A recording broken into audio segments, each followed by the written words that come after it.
Pasuray-suray akong pumasok sa aking one-bedroom condo unit sa isang kilalang condominium building na nakatayo sa kalakihan ng Maynila.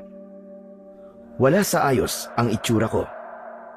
Magulo ang buhok at nakabukas ang butones ng suot kong polo.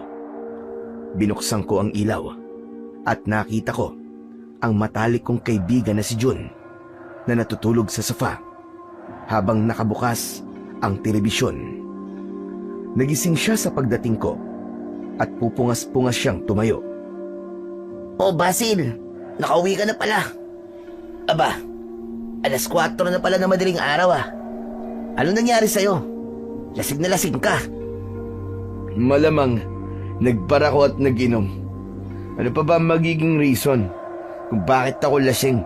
Kundi alak lang naman, di ba? Ang ibig ko sabihin, anong dahilan ng paglalasing mo? Parang ngayon ka lang ulit kasi nagpakalasing ng ganyan eh.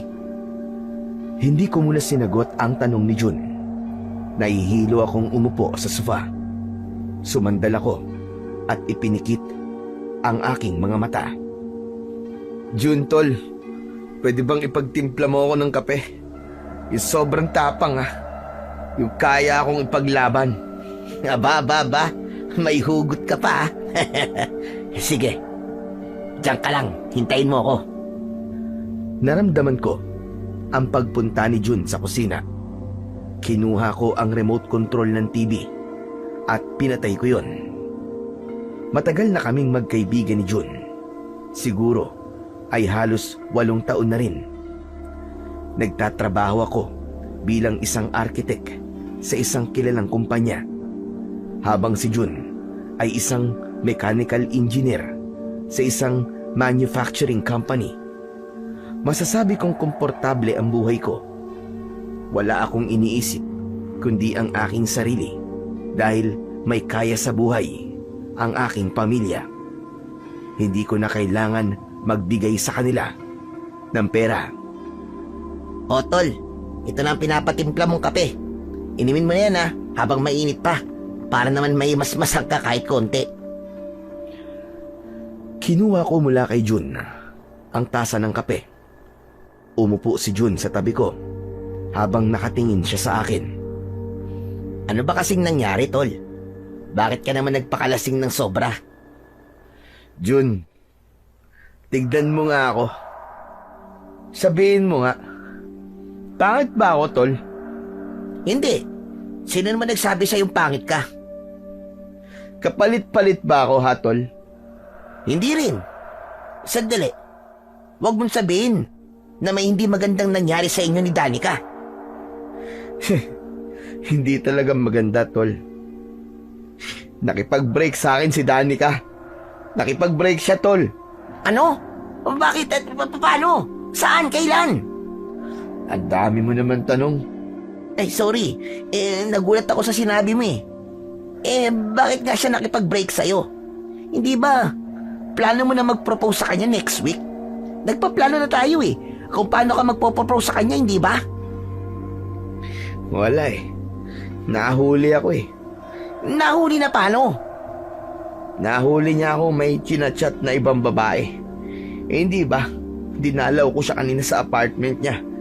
Habang naliligo kasi ako, pinakialaman ba naman yung cellphone ko? Malay ko ba na mahuhulaan niya yung password ko? Ayun, wala, bukayo. Nabasa niya yung chat namin ni Leslie at nung iba pang babae nakachat ko. Nako, kasalanan mo naman pala. Kaya nakipag-break sa'yo si Danica eh. Tapos may gana ka pang magtanong kung kapalit-palit ka. Pambihira ka. Bakit kasi nakikipag-chat ka pa sa ibang babae kahit may girlfriend ka na? Kasalanan ko bang yung mga babaeng yun ang unang nag-chat sa akin? Ha? Kasalanan ko bang gwapo ako?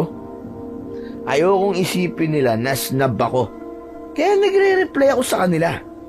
Saka hanggang chat lang naman kami ng mga babaeng yun eh. Hindi ako nakikipagkita sa kanila ever since. Mamatay ka man ngayon? Mawalan ka man ng karir? Hindi ka nakikipagkita sa mga kachat mo? Ay, si Leslie. Nagkita kami 1 beses lang. Pero wala, nagkape lang kami nun eh. Tapos nanood ng movie. Ewan ko sa'yo, Basil. Mali na nga ang ginawa mo pero gina-justify mo pa rin. Hindi ko rin masisisi si Danica kung bakit siya nakipag-break sa'yo. Teka nga. Ikaw kaibigan ba talaga kita? Bakit parang si Danica pa yata ang kinakampihan mo, ha? Hindi porke magkaibigan tayo, ay ikaw na ang palagi kong kakampihan. Kaya nga magkaibigan tayo eh. Kapag may mali ka, kailangan ko yung sabihin sa'yo. O ano? Ano nang plano mo ngayon kay Danica? Plano? Wala. Kilala mo ako, tol. Never ako naghabol sa isang babae. Wala akong pakialam kahit 5 taon kami nagsama. Hindi siya kawalan, no? Siya pa nga tong nawalan eh. Pinakawalan lang naman niya ang lalaking kagaya ko. Guwapo, mayaman, at may stable na trabaho. Hindi na siya makakahanap pa ng kagaya ko, tol. Ang hangin naman dito. Nakapatay naman ang electric fan. Pare, payong kaibigan lang ano? Huwag masyadong mataas ang tingin mo sa sarili mo. Madalas kasi kapag ganyan ka, babagsak ka ng matindi. Ewan ko sa'yo, Jun. Hindi ko maintindihan kung kaibigan ba talaga kita o basher kita eh. Sige na. Matutulog na ako. Huwag mo akong gigisingin, ha. Salamat dito sa kape. Tumayo na ako at dumiretso sa aking kwarto. Agad akong nahiga matapos kong isarado ang pinto dahil sa labis na kalasingan. Wala pang 1 minuto matapos kong humiga ay nakatulog na ako. Tanghali na nang nagising ako ng sumunod na araw. Naramdaman ko ang matinding pananakit ng aking ulo dahil sa hangover. Kinuha ko ang aking cellphone at agad kong tinawagan si Danica. Nawala sa isip ko na nakipag-break na siya sa akin at akala ko ay normal na araw lang yon na kailangan kong tawagan si Danica pagkagising ko sa umaga. Sinagot naman ni Danica ang tawag ko. Good morning, love. Kakagising ko lang. Pwede ba, Basil? Tigilan mo na ako. Ayoko nang marinig ang boses ng manlulokong kagaya mo. Magpasalamat ka at sinagot ko pa ang tawag mo. Dahil gusto ko ulit sabihin kung gaano ka kawalang kwentang lalaki. Ay, shucks. Oo nga pala. Nakalimutan ko. Break na nga pala tayo. Kita mo na? Pati breakup natin nakalimutan mo. Hindi na rin ako nagtataka. Pati ang pagkakaroon mo ng girlfriend dati ay nakalimutan mo. Kaya lumandi ka sa napakaraming babae. For sure, babalik ka rin sa akin, Danica. Mahal na mahal mo kaya ako? Oo, tama ka. Mahal na mahal kita.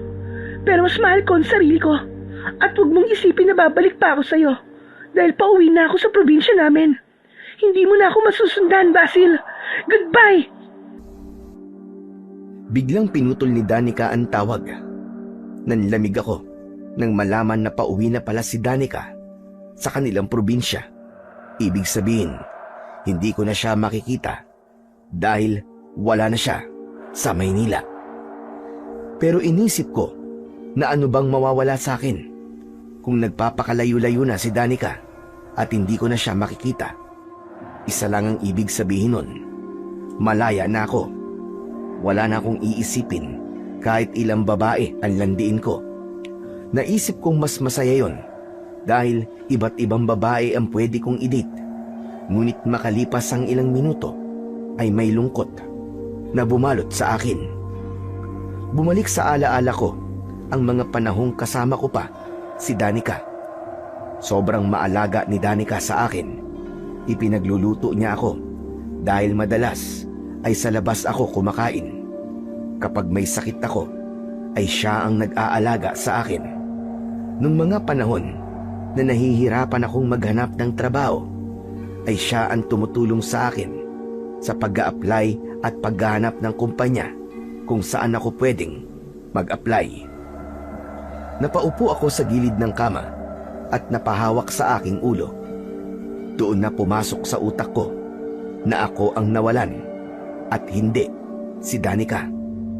Nawalan ako ng babaeng makakasama ko habang buhay at sinuportahan ako sa lahat ng aking laban. Shucks! Ano to? Anong gagawin ko? Susundan ko ba si Danica sa probinsya nila at susuyuin? Hindi. Hindi ko dapat gawin yon. Hindi ako ang klase ng lalaki na manunuyo ng babae. Siyang nakipag-break, kaya siyang dapat na gumawa ng paraan para magkabalikan kami. Lumabas na ako ng kwarto. Naabutan ko si Jun na kumakain sa kusina. Inaya niya akong kumain at naupo na rin ako. O ano, kumusta ka na pre? Grabe ang haba ng tulog mo ah. Wala naman kasi akong pasok ngayon sa office eh. Kaya ayos lang, kahit tanghali na akong magising. Matanong ko lang Basil, totoo ba yung sinabi mo sa akin kanina nung umuwi ka? Break na talaga kayo ni Danica? Baka kasi lasing ka lang eh, at hindi mo alam ang sinasabi mo. Oo, Chong. Totoo yun. Break na kami. Sayang. Ilang taon din kayo, di ba? Saka ang bait kaya ni Danica. Saka maganda pa. Paniguradong madaling makakakita yun ng ipapalit sa'yo. Alam mo kasi, Chong, yung mga babaeng kagaya ni Danica ang pinapakasalan. Asa pa siya na makakakita siya ng kagaya ko. Sigurado ako nagagapang siya pabalik sa akin, no? Ngayon nga pauwi na siya ng probinsya nila eh. Talagang nagpapakalayo-layo siya para pigilan ang sarili niya na wag akong makita. Ganun ako katindi, Jun. Bakit parang masaya ka pa na uuwi si Danica sa probinsya nila, pre? Isipin mo, maraming mababait na lalaki sa probinsya, hindi kagaya rito sa Maynila. Hindi mo ba naisip na dahil malungkot si Danica ngayon, ay maaaring mabilis siya magkagusto sa iba? Napakaganda pa naman ni Danica. Pipilahan yun ng mga manliligaw sa kanila. Di naman siguro mangyayari yun. Bahala ka. Ako naman nagsasabi lang ng mga pwedeng mangyari.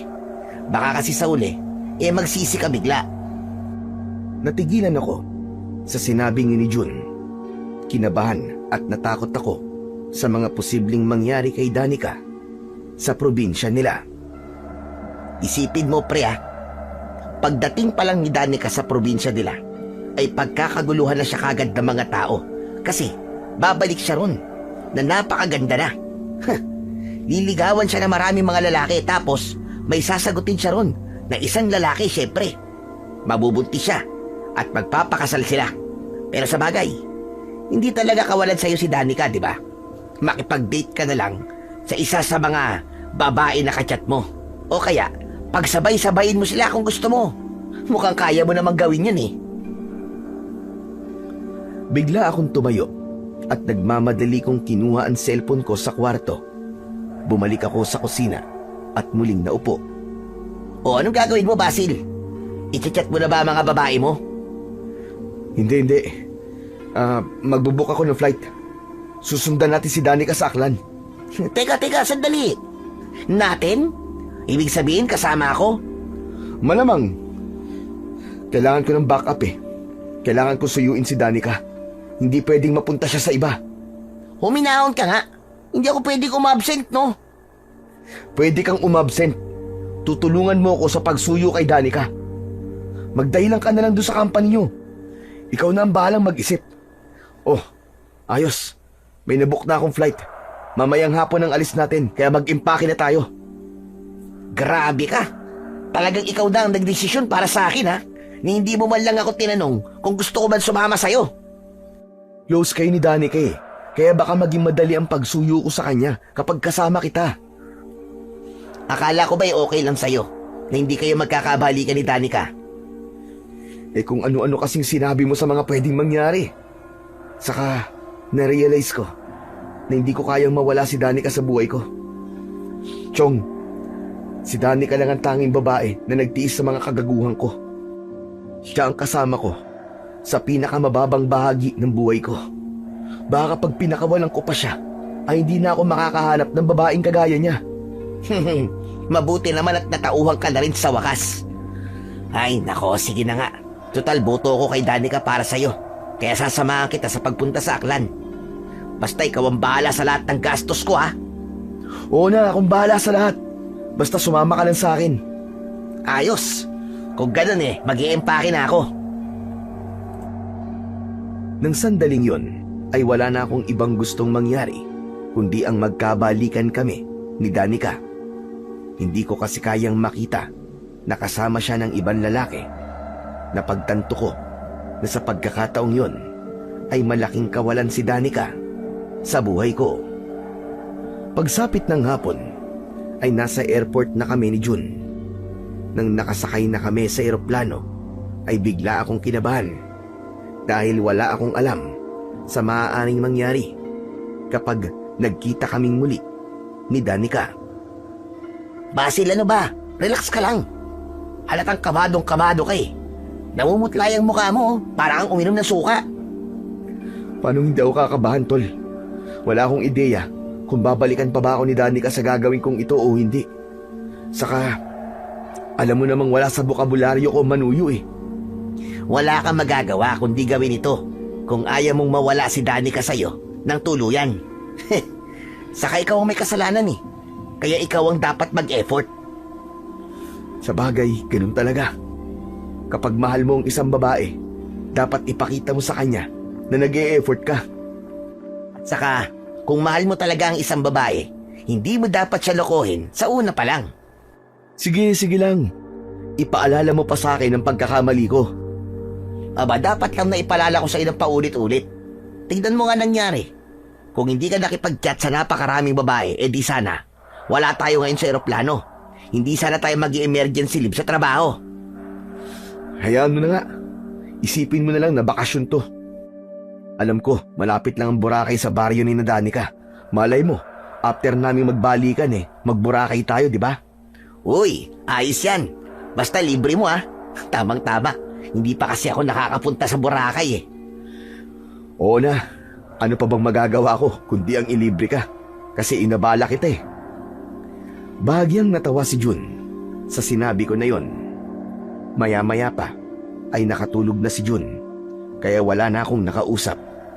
Gusto ko sanang matulog kahit sandali, pero hindi ko kayang ipikit ang aking mga mata. Kinabahan kasi ako kung magkakabalikan pa ba kami ni Danica o hindi. Umasa na lang ako na makikita ni Danica ang effort ko na sundan siya sa lugar nila, at yun ang magiging dahilan para magkabalikan kaming dalawa. Makalipas ang ilang minuto, ay lumapag na ang eroplanong sinakyan namin ni June. Bumiyahe pa kami ng ilang oras bago kami nakarating sa probinsya ni Danica. Nagtanong-tanong kami sa mga tao roon hanggang sa may nakapagsabi sa amin kung saan ang bahay ni Danica. Kailangan pa pala naming sumakay ng tricycle dahil liblib na ang baryong kailangan naming puntahan.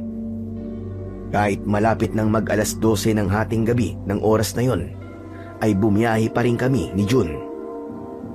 Basil, pambihira. Napakaliblib naman pala ng baryo ni Danica. Tingnan mo At wala nang bayang dinadaanan natin Dapat kasi nag-hotel na lang tayo sa bayan Tapos bukas ng umaga na lang tayo pumunta kina Danica. Ano ka ba?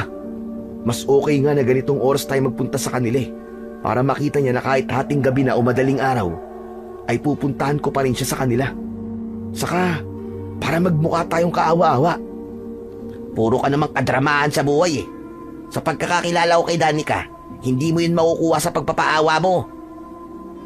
Ang negative mo talagang mag-isip. Hindi ba pwedeng ang mga sabihin mo naman sa akin yung mga salitang magpapalakas ng loob ko? Sinasabi ko lang sa'yo ang pwedeng mangyari, pare. Para hindi ka masyadong mag-expect. Sige ka, kapag nag-expect ka na magkakabalikan kayo ni Danica, tapos hindi naman pala, aba, masasaktan ka talaga ng sobra sa huli. Oo na, ang dami mo pang sinasabi. Kinakabahan na nga ako mas lalo mo pang dinadagdagan. Itinuon ko na lang ang mga mata ko sa dinadaanan namin. Rough road ang tinatahak ng tricycle kung saan kami nakasakay. Ang magkabila ang gilid ay puro matataas na talahib. Kahit paano ay maliwanag naman ang paligid dahil bilog na bilog ang buwan. Makalipas ang ilang minuto ay unti-unti nang nagkaroon ng kabayan hanggang sa huminto na ang tricycle sa tapat ng isang bahay na gawa sa kahoy at pawid na may 2 palapag. Nakatayo yun sa isang malawak na bakuran. Bumaba na kami ni Jun at matapos kong magbayad ng pamasahe ay umalis na yung tricycle. Pare, sigurado ka ba na dyan nakatira si Danica? Ito yung sinabi sa atin na napagtanungan natin kanina, di ba? Ang mabuti pa kumatok na tayo para malaman natin. Nauna akong maglakad palapit sa pinto ng bahay. Marahan akong kumatok. Ilang beses akong kumatok bago ko may narinig na naglalakad sa loob ng bahay. Hindi nagtagal ay bumukas ang pinto. Agad akong ngumiti nang bumungad sa amin si Danica. Nanlaki ang mga mata ni Danica at bumakas ang galit sa maganda niyang muka. Isasarado niya sana ang pinto pero agad kong iniharang ang katawan ko kaya naipit ako sa pintuan. Aray ko, Danica! Naipit ako, aray! Baka mahati ako sa gitna, Danica! Yan ang dapat sa'yo. Ang mahati sa gitna. Para dumami ka na. Para kasi dami ng mga babae mo. Para hindi ka na mahirapan na landiin silang lahat. Parang awa mo naman, Danica, oh. Gusto lang naman kita makausap eh. Pwes ako hindi. Ayoko na makausap ka. Ayoko na makita ka. Danica, sino ba yung iniipit mo sa pintuan? Lola Clara, ito po yung sinasabi ko sa inyong lalaki na nanloko po sa akin. Yung hindi marunong makontento sa isa. Yung feeling gwapo na akala niya lahat ng babae may gusto sa kanya. Aba, sandali lang. At kukunin ko lang ang itak ko at tatagain ko yung buwisit na yan para makaganti ka. Narinig mo yung Basil? Lagot ka. Tatagayin ka ng lola ko. Kaya kung ako sa'yo, umalis ka na. Danica, please naman oh. Kahit sandali lang. Hayaan mo lang akong makausap ka. Gusto ko lang magpaliwanag sa'yo eh. Hindi ka ba kinikilig na nag-effort ako na puntahan ka pa rito sa Aklan kahit ang layo-layo nito? Hindi kilig ang nararamdaman ko, kundi nginig. Nanginginig ako sa galit sa'yo. Sa gitna ng lahat ng yon, ay nakita ko ang lola ni Danica na lumabas mula sa kusina. May dala yung mahabang itak at palapit na siya sa akin. Ngunit natigilan kaming lahat nang umalingaw-ngaw sa labas ang isang kakaibang sigaw. Isa yung napakalakas na sigaw na hindi ko alam kung nagmula ba sa isang tao o hayop. 3 beses na naulit ang sigaw bago yun nawala. Napansin ko ang pangamba sa muka ng lola ni Danica nang tumingin yon sa nakasabit na orasan. Danica, lagpas na ng 12:00 ng hating gabi. Alam mo na ang ibig sabihin. Teka, bakit? Anong meron? Umalis na kayo. Kailangan na namin magsarado ng pinto. Teka, wala kami mapupuntahan eh. Wala kaming kilala sa lugar na to, kundi ikaw lang. Apo, ang mabuti pa ipapasukin mo na ang mga yan. Delikado kung mananatili sila dyan sa labas, lalo na't sumigaw na si Panigutlo matapos ang 12:00 ng hating gabi. Wala akong ideya sa kung sino o ano ang Panigutlo na sinabi ng lola ni Danica. Nakatingin lang ako ng diretso sa mga mata ni Danica. Umasa ako na maaawa siya sa akin at papapasukin niya kami ni Jun. Danica, please naman oh. Maawa ka naman sa amin ni Jun. Wala kami mapupuntahan dito. Pagod na rin kami kasi ilang oras na naging biyahe namin para mapuntahan ka eh. Sige, papatuloyin ko kayo. Pero pag sikat ng araw mamaya, ay aalis na din kayo. Nagkakaintindihan ba tayo? Oo, promise. Aalis din kami ni Jun. Hanggang sa binuksan na ni Danica ang pinto at pinapasok niya na kami. Agad na isinarado ni Danica ang pinto. Ngumiti ako sa lola ni Danica at nakipagkilala ako sa kanya. Inilahad ko pa ang isang kamay ko. Lola, ako po si Basil. Kayo po, ano pong pangalan nyo? Ako si Lola Clara at hindi ako nakikipagkabay sa mga manlolokong tao. Danica, ipagamit mo na nga lang sa mga bisita mo ang kwarto dito sa ibaba. Papanik na ako sa itaas at ako'y inaantok na. Nang umakyat na sa pangalawang palapag ng bahay, si Lola Clara, ay kay Danica naman ako humarap. Danica, gusto ko sana magpaliwanag sa'yo eh. Wala na akong pakialam sa paliwanag mo, Basil. Sapat na sa akin ang mga nakita at nalaman ko. Kaya wag mo na sayangin pa ang laway mo. Ang gawin mo, pumunta kayo sa kwarto ni June. Yun, doon kayo matulog. Tapos kapag umaga na, ay umalis na kayo. May sasabihin pa sana ako kay Danica, pero mabilis na siyang umakyat sa hagdan. Susundan ko sana siya, pero hinawakan na ni June ang braso ko. Pre, sandali lang. Huwag mo na sundan si Danica. Nakita mo nang galit na galit eh. Saka, pwede bang magpahinga na muna tayo? Hindi ka ba napapagod sa haba ng biyahe natin? Tumango na lang ako at pumasok na kami ni June sa kwartong itinuro sa amin ni Danica. Meron doong isang papag na kasya ang 2 tao. Inilagay namin ang aming maleta sa isang sulok. Naunang humiga si June, habang ako naman ay nakaupo sa gilid ng papag. Seryoso ka ba? Sa sinabi mo na aalis tayo mamayang umaga? Hindi no, hindi ako aalis dito hanggat hindi kami nagkakabalikan ni Danica. Yun naman ang ipinunta ko rito, di ba? Nako, mas lalong magagalit si Danica sa'yo. Kasi ang akala niya ay aalis din tayo mamayang umaga. Wala akong pakialam kahit lalo pa siyang magalit, pre. Ang mahalaga ay maipakita ko sa kanya na seryoso ko sa kagustuhan kong magkabalikan kaming dalawa. Gagawin ko ang lahat, kahit mag-igib at magsibak pa ako ng kahoy dito. Wow! Kaya mo ba mga ganong gawain? Eh, laking Maynila ka, di ba? Hindi ka nga marunong ng mga gawaing bahay. Pag-iigib pa kaya at pagsisibak pa kaya ng kahoy? Pwede bang palakasin mo na lang ang loob ko, Chong? Ito naman, seryoso mo naman masyado. Nagbibiro lang ako. Basta, suportado kita, Basil. Kung kailangan mo ng tulong, magsabi ka lang sa akin. Kaya nga kita sinama rito, di ba?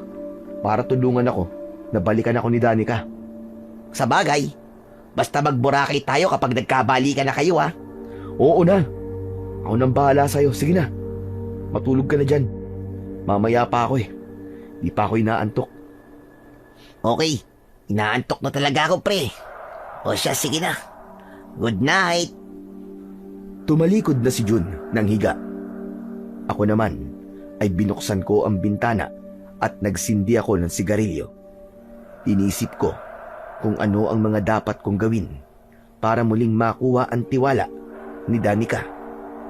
Alam ko na mahihirapan akong gawin yon, pero nangako ako sa sarili ko na hindi ako aalis ng lugar na yon na hindi kami nagkakabalikan ni Danica.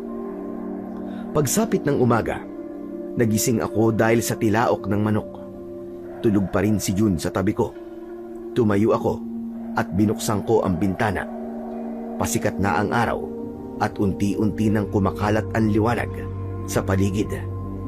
Isang ideya ang naisip kong gawin. Kinuha ko ang wallet ko at umalis ako ng bahay ni Danica. Naglakad ako papunta sa sakayan ng tricycle at may nadaanan ako na mga taong nagkukumpulan sa gilid ng daan. Na-curious ako kung ano ang pinagkakaguluhan nila, kaya naman nakisilip na rin ako. Labis akong nagimbal nang malaman ko na isang bangkay ng lalaki ang tinitignan ng mga tao. Nakakadiri ang itsura ng bangkay dahil wakwak ang tiyan nun at nakalabas ang bituka. Nagmamadali akong lumayo habang naduduwal. Anak ng tutsang, oo. Ang ganda naman ng umaga ko dito. Ganun kagad ang nakita ko. Sino kayang pumatay sa lalaking yun? Grabe. Parang napakatindi ng galit niya para pumatay siya ng ganung kabrutal na paraan. Ipinagpatuloy ko na ang aking paglalakad. Nang nakasakay na ako sa tricycle, ay nagpahatid ako sa bayan. Pumunta ako sa palengke at namili ako ng mga karne, gulay at prutas. May nakita akong tindahan ng mga damit at naisipan ko na bumili ng duster para kay Lola Clara.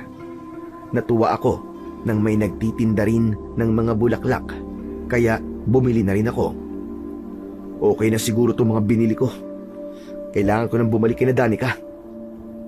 Bumiyahe na ako pabalik sa bahay ni Danica, at nang sandaling yon ay pilit kong inalis ang imahe ng bangkay na nakita ko kanina. Pagdating ko sa bahay ni Danica ay narinig ko na kagad ang boses ni Danica habang nasa labas ako. Nasaan ang kaibigan mo, Jun, ha? Nagtatago ba siya sa akin para hindi kayo makaalis? Maniwala ka, Danica. Hindi ko talaga alam. Pagkagising ko wala na siya sa kwarto Hindi ako naniniwala sa'yo. Ramdam ko may pinaplano kayo ng kaibigan mong yon. Napangiti ako at tuluyan na akong pumasok sa bahay ni Danica. Napatingin silang lahat sa akin. Ilang oras lang ako nawala. Namiss mo na kagad ako, Danica. Ikaw Huwag ka mag-alala dahil nandito na ako. Makikita mo na ulit ang gwapo mong boyfriend. Anong boyfriend ang sinasabi mo? Huwag kang mag-ilusyon dahil break na tayo. At huwag mong isipin na porke hinahanap kita ay namimiss kita, no? Gusto ko lang sabihin na kailangan niyo nang umalis. Gaya na napag-usapan natin kagabi. Hindi ko pinansin si Danica at lumapit ako kay Lola Clara na nakaupo sa tumba-tumba. Magandang umaga po sa inyo, Lola Clara. Maaga po akong gumising para mamili po sa bayan. Ito po, bumili po ako ng pang-ulam natin mamaya at mga prutas. Saka heto po, ibinili ko rin po kayo ng mga duster. Sana po magustuhan nyo. Aba, napakagalante mo naman pala, Totoy. Patingin nga ng mga duster na binili mo. Ito po. 3 po ang binili ko. Patingin nga. Aba, kay gaganda naman itong mga binili mong duster sa akin. Lalo na itong bulaklakin, Lola, ano pong ginagawa niyo? Sinusuhulan lang po kayo ng lalaking yan. Huwag po kayo magpapasuhol dyan. Huwag niyo pong tanggapin ang mga binigay niya sa inyo. Aba, sayang naman itong mga duster, Apo. Kay gaganda pa naman. Lumapit ako kay Danica. Dala ang mga bulaklak at inabot ko yon sa kanya. Huwag ka na magalit sa akin, love. Please. Tignan mo. Binilang kita ng paborito mong bulaklak. Ay, nako. Nakakakilig naman. Naaalala ko tuloy nung nagliligaw pa lang sa akin ang namatay kong asawa. Binibigyan din niya ako ng bulaklak noon at naghahabulan kami sa gitna ng pilapil. Asa ka pang tatanggapin ko yung bulaklak mo, Basil? Hindi mo na ako madadala sa mga paganyan-ganyan mo, no? Ang gusto ko ay umalis na kayo rito ni John, gaya na pag-usapan natin. Pasensya ka na, Danica. Pero hindi ako aalis dito hanggat hindi mo ako kinakausap na maayos. Nandito ako para suyuin ka ulit, Danica. Narealize ko na ang pagkakamali ko. At sana, bigyan mo pa ako ng isa pang pagkakataon. Hindi mo deserve ng second chance, Basil. Ang mga cheater na kagaya mo ay hindi na nagbabago. Wala na. Sira ng tiwala ako sa'yo at kahit na anong gawin mo, ay hindi mo na yun may babalik. Hinusgahan mo naman na kaagad ako . Bakit hindi mo muna subukan? Promise, Danica. Magbabago na talaga ako. Hindi ko na kailangan subukan. Dahil para lang akong kumuha niya ng bato na ipupukpok ko sa sarili kong ulo. Teka. Pwede magmamaya ng away yung dalawa na yan. Anong oras na? Hindi pa tayo nag-aalmusal. Sumunod na kayo sa akin sa kusina at kumain na tayo. Oh, narinig mo naman siguro sinabi ni Lola Clara, di ba? Mag-almusal na muna raw tayo. Wisit ka! Wisit ka, Basil! Wala nang nagawa pa si Danica, kundi ang hayaan kami ni Jun na sumalo sa kanila ni Lola Clara sa almusal. Lihim akong natuwa dahil gumana ang plano ko na kuhain ang loob ni Lola Clara para hindi kami mapaalis sa bahay na yon. Oo nga pala, Basil. Ano pala gusto mong iluto ko mamaya sa pananghalian? Kung hindi mo na itatanong masarap ako magluto. Kahit ano po, Lola. Wala pong problema sa akin. Hindi naman po ako pihikan eh. Ano? Dito pa rin kayo magtatanghalian? Hindi pa ba kayo aalis pagkatapos yung mag-almusal? Danica, huwag mo naman bastusin ang mga bisita natin. Nakakahiya naman at binilhan pa tayo ni Basil ng pagkain. Ay nako, ewan ko sa inyo, Lola. Nakuha ka na kagad ni Basil sa pagkain at 3 piraso ng duster. Hindi naman sa ganon. Isipin mo na lang ang haba ng biyahe nila. Papunta rito sa atin tapos aalis kagad sila. Ang gawin mo, isipin mo na lang na bisita natin silang 2. Maraming salamat po sa inyo, Lola Clara. Maganda po yung naisip nyo. Saka parang marami pong magagandang lugar dito sa inyo eh. Gusto po namin mapuntahan nyo ni Jun. Ay, totoo yan. May ilog sa bukana ng gubat. Malinis ang tubig doon at napakalamig. Parang nagyayelo. Kung gusto nyo, ay doon kayo magpunta para makaligo kayo doon ni Jun. Sige po, Lola. Mamaya po, pupuntahan po namin yun ni Jun. Ay, oo nga pala. Maiba po ako.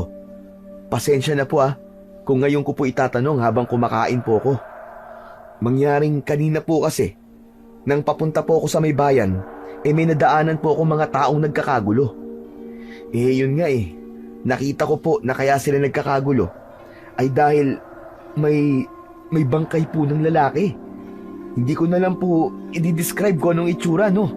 Kasi baka mawalan po kayo ng ganang kumain Uso po pala ang patayan sa lugar nyo? Naisip kong itanong yon upang malaman ko kung ligtas pa sa lugar na yon. Napansin ko naman na makahulugang nagkatinginan sina Danica at Lola Clara. Magiging tapat ako sa iyo, Basil. Upang habang nandito ka sa amin, ay alam mo ang nangyayari dito. Lola, hindi mo na kailangan sabihin sa kanila yan. Kailangan nila malaman ang totoo, Apo. Para na rin makapag-ingat sila. Nasa kanila na yon kung maniniwala sila o hindi. Makinig ka. Sigurado ako na aswang ang pumatay sa bangkay na nakita mo kanina, Basil. Ho? Aswang? Hindi po ba, hindi naman po totoo ang mga aswang? Panakot lang po yun sa mga bata Sa inyong mga taga-syudad ay hindi totoo. Pero para sa mga kagaya naming nakatira sa liblib na lugar, totoo ang mga aswang. Ngunit merong isang nilalang na tumutulong sa amin para bigyan kami ng babala, lalo na tuwing bilog ang buwan. Ano pong nilalang yun? Si Panigutlo, ang nilalang na tinutukoy ko. Siya ay ang paboritong alagang hayop ng makapangyarihang Diyos na si Gamhanan. Si Panigutlo ang nagbibigay sa amin ng babala kung may mangyayaring maganda o masama. Kapag narinig namin ang sigaw ni Panigutlo bago mag-alas 12 ng hating gabi, ibig sabihin ay may magandang mangyayari. Maaaring magkaroon ng masaganang ani o mga pangyayaring ikatutuwa ng mga tao. Ngunit kapag ang sigaw ni Panigutlo ay narinig pagkatapos ng alas 12 ng hating gabi, ibig sabihin ay may hindi magandang mangyayari. Gaya po ng ano, Lola Clara? Gaya ng may paparating na bagyo, lindol, o kung ano man sakuna. Ngunit sa nangyayari sa lugar namin ngayon, ang sigaw ni Panigutlo pagkatapos ng alas 12 ng hating gabi ay nangangahulugan na may aswang na atake. Noon, tuwing bilog lang ang buwan, nagbibigay ng babala si Panigutlo. Pero dahil sa pagdating ng aswang dito sa aming lugar, ay naging madalas na ang pagsigaw niya kapag aatake ang aswang. Yung narinig po natin sigaw nung dumating po kami rito, yung po ba yung sigaw ni Panigutlo? Yun nga. Kaya sinabi ko kay Danica na dumito na muna kayo dahil paniguradong mapapahaba kayo kung nagtagal pa kayo sa labas. Nakakatakot naman pala ang lugar nyo, Lola Clara. Basil, ano kaya kung sundin na lang natin ang sinabi ni Danica? Umalis na tayo rito, pagkakain natin ng almusal. Tama yan, Jun. Sigurado ako na hindi kakayanin ng tapang nyo kapag nakita nyo ang aswang na pumapatay sa mga tao dito. Sigurado ako na pagkatapos ng mga nalaman nyo kay Lola, ay hindi nyo na magagawang makatulog sa gabi kasi mapapraning kayo. Huwag mo naman silang takutin na po. Kaya nga sinabi ko sa kanila ang totoong nangyayari dito sa atin ay para alam nila kahit papano. Alam mo, Basil, wala ka namang dapat ikatakot sa lugar na ito. Kapag marunong ka sumunod sa babala ni panigot nyo, ay hindi ka magiging biktima ng aswang. Basta tandaan nyo, kapag narinig nyo ang sigaw ni panigot nyo, pagkatapos ng 12:00 ng gabi, ay huwag na kayong lalabas. Ang mga magiging biktima lang naman ng aswang dito ay yung matitigas ang ulo na lumalabas pa rin kahit nagbigay na ng babala si panigot nyo. Huwag po kayo mag-alala, Lola Clara. Tatandaan po namin ni Jun ang lahat po ng sinabi nyo. Salamat po sa paalala nyo, ha. O sige, tama na muna ang kwentuhan ng kababalaghan. Kumain na tayo para makapunta na kayo sa ilog. Tumahimik na kaming lahat at ipinagpatuloy na namin ang pag-aalmusal. Hindi ko masyadong binigyan ng pansin ang mga sinabi ni Lola Clara dahil hindi ako naniniwala sa mga nilalang na gaya ng aswang.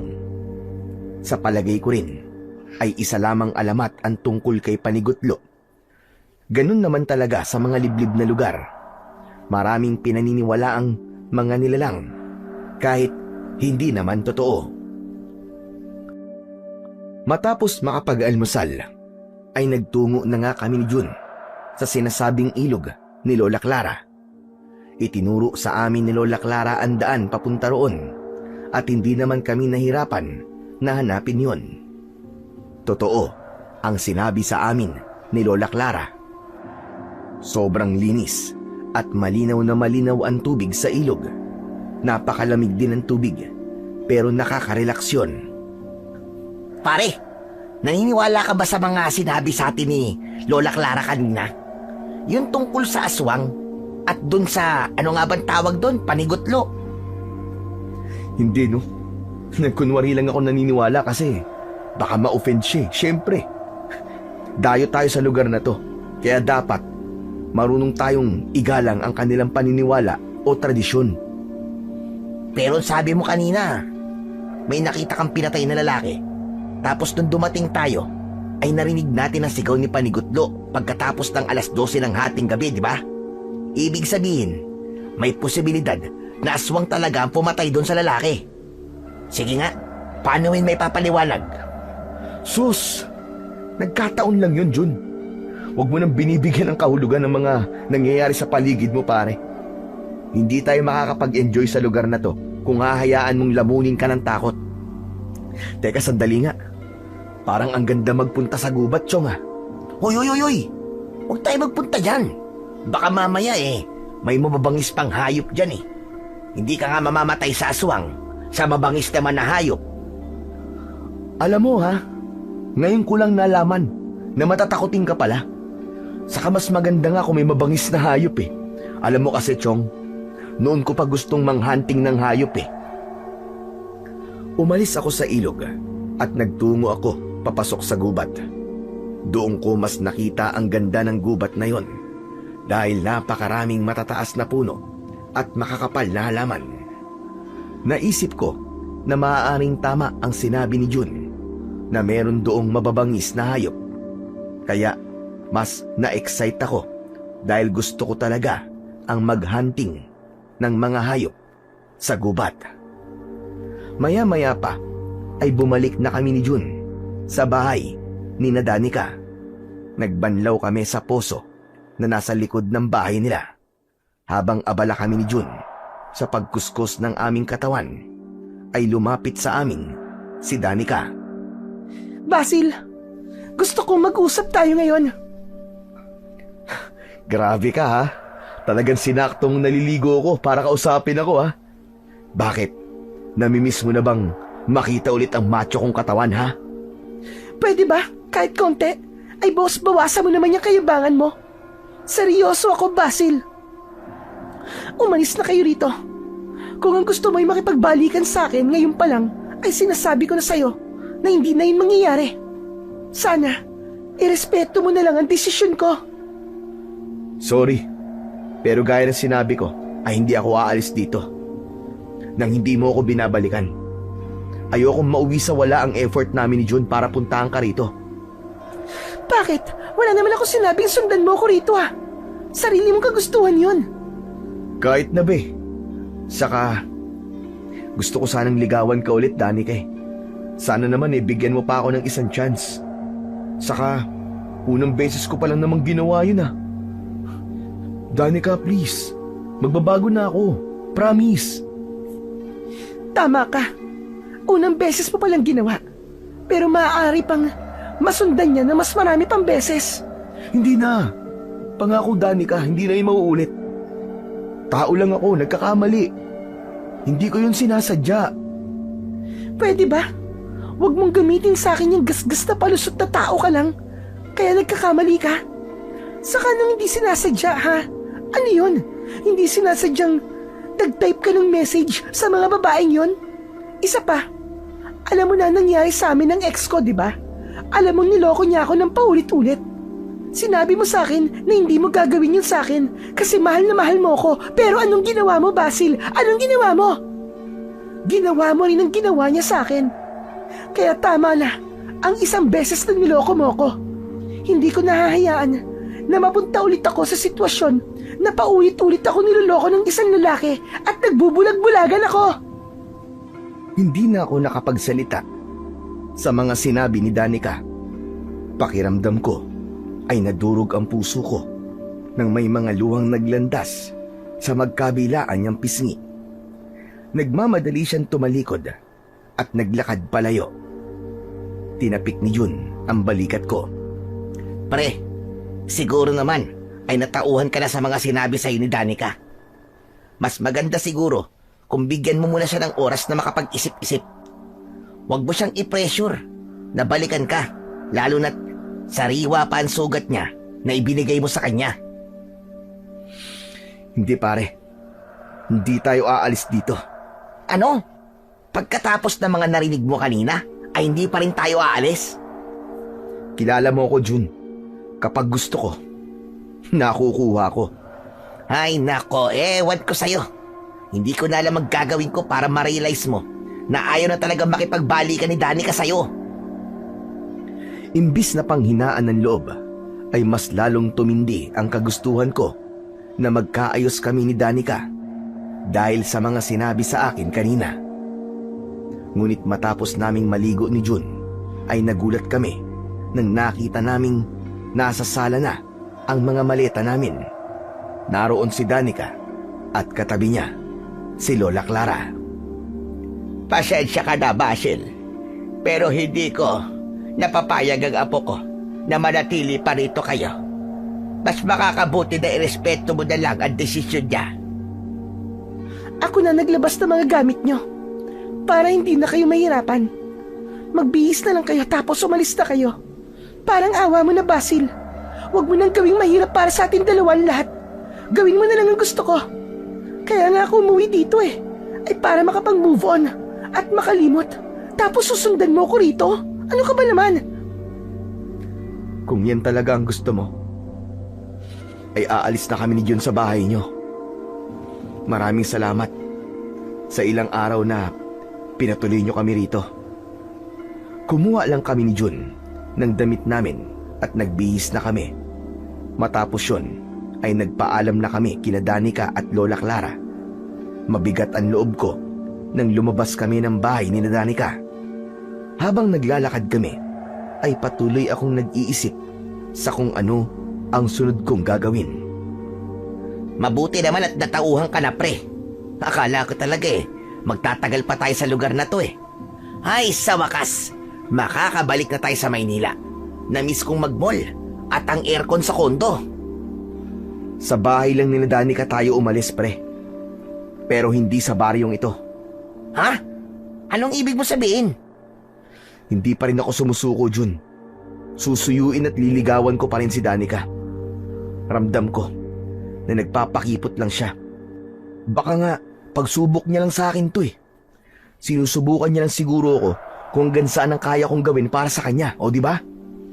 Anak ka ng tinapa, oo. Napakatigas mo rin talaga eh, no? Basil, bilib talaga ako sa'yo. O ano? Anong plano mo ngayon? Maghahanap tayo na matutuluyan sa baryong ito. At saan naman, Aber? Eh wala namang hotel at motel dito eh. Basta kahit saan. Kahit makituloy tayo sa ibang bahay dito. Basta, hindi ako aalis sa baryong to nang hindi nagiging kami ulit ni Danica. Hanep, bilib talaga ako sa fighting spirit mo, pre. Matapos yun, ay naglakad-lakad kami ni Jun sa baryo ni Danica sa pag-asang may makikita kaming bahay na pwede naming tuluyan habang nandoon kami. Hanggang isang matandang lalaki ang nakita namin na nagdidilig ng mga halaman sa tapat ng kanyang kubo. Nilapitan namin ang matandang lalaki at nagpakilala ako sa kanya. Nakilala namin ang matanda bilang si Mang Eman. Pasensya na po sa abala, Mang Eman.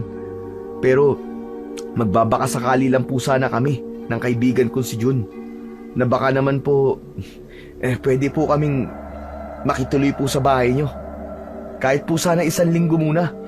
Huwag po kayo mag-alala kasi magbabayad po ako. Pasensya na rin. Pero hindi ako nagpapatuloy ng mga taong hindi ko kilala. Boyfriend po ako ni Danica. Baka kilala niyo po si Lola Clara. Lola po ni Danica si Lola Clara eh. May hindi po kami pagkakaunawaan ni Danica eh. Kaya pinuntahan ko po siya rito para suyuin. Ayaw naman po niya na doon kami po tumuloy sa bahay nila. Aba, kilala ko si Clara at ang apo niyang si Danica. Mabubuting mamamayan sila dito sa aming baryo. Kung ganon, ay pumapayag na ako. Sayang din ang ibabayad niyo sa akin. Dagdag kita rin yon. Naku, maraming salamat po talaga sa inyo, Mang Eman. Kaya lamang ay isa ang kwarto sa aking kubo. Ayos lang ba sa inyo? Nasa sala kayo matutulog. May isa pa naman akong banig, kaya may mailalatag kayo. Wala pong problema sa amin yun. Ang importante po ay may matutuluyan po kami. Kung ganun ay halika na kayong dalawa. Pumasok na kayo sa bahay ko. Pagpasensyaan nyo na lang at medyo makalat sa loob. Ngiting tagumpay ang ibinigay ko kay Jun habang naiiling siya sa akin. Sumunod na kami kay Mang Eman sa loob ng kubo niya. Gawa sa kawayan ng side doon at napansin ko ang mga nakapatong na bote sa isang lamesa na palagay ko ay langis ang laman. Meron ding mga nakasabit na pinatuyong dahon na mula pa sa iba't ibang halaman. Ayos lang ba sa inyo na dito kayo tumuloy? Ayos lang po. Ang mahalaga naman po meron po kaming matutulugan. Mang Eman, albularyo po ba kayo? Ang dami niyo po kasing bote na may langis at mga iba't ibang dahon na para pong mga halamang gamot. Napansin mo pala? Oo, isa nga akong albularyo. Marunong din akong manghilot. Kaya kung may masakit sa katawan ninyo, magsabi lang kayo sa akin. Oo nga pala. Sa palagay ko, ay nakausap nila sina Danica at Clara. Nasabi na ba nila sa inyo ang kwento tungkol dito sa amin lugar? Yung tungkol po ba kay Panigutlo at sa aswang? Opo, nasabi na po sa amin ni Lola Clara ang tungkol doon. Mabuti naman kung ganon. Siguro naman ay alam nyo na mga hindi nyo dapat gawin sa baryo namin. Opo. Alam na po namin na kapag sumigaw po si Panigutlo pagkatapos po ng 12:00 ng hating gabi, ay hindi na po kami pwedeng lumabas.